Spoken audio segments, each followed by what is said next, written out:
The threat of violence continues to loom across Mexico after a cartel rampage which took place on Sunday. The killing of the leader of Mexico's Jalisco New Generation cartel, known as El Mencho, led to a wave of violence across the country, plunging some parts into chaos. Our Mexico correspondent Will Grant sent this. After moving to Mexico from Swindon 9 years ago, Alan Percy and his family opened a dog sanctuary in Puerto Vallarta.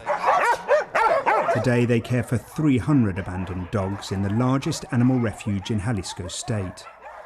It's all-consuming work, but on Sunday their task became even harder.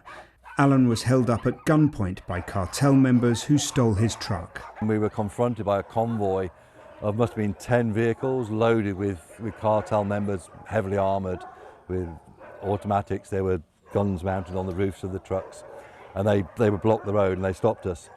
I know enough Spanish that when they were saying solo coche, that they just wanted the car.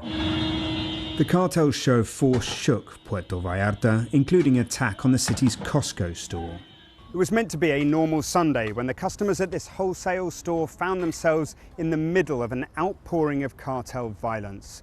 But beyond the loss of their vehicles, many wonder now if there's more cartel violence to come and what that will mean for their otherwise peaceful beach community. ¿Cómo está? The mayor, Luis Mejia, insists Puerto Vallarta is getting back on its feet, but he admits the authorities would struggle to cope if the Jalisco cartel descends into an all-out internal war. We have to make sure we don't make problems worse in a complex, intense moment. We must look out for our people, for the tourists who visit. That's what we need to do as a local government, he told me. Why would a car be set on fire right there? Tourists and foreigners are vital to Puerto Vallarta's economy. One resident, Lizzie Kutinek from Stockport, filmed the violence up close. But after days of sheltering in place, she still says the cartel's show of power won't force her family to leave. Has it changed my mind about Vallarta? No. And of course, now that we see only a few days, 24 hours even later, people are trying to get back to normal, which is what we do here. We have hurricanes, we have earthquakes, and we band together and get back to normal as soon as possible. I don't think people are intimidated here, put it that way. Others, though, are leaving.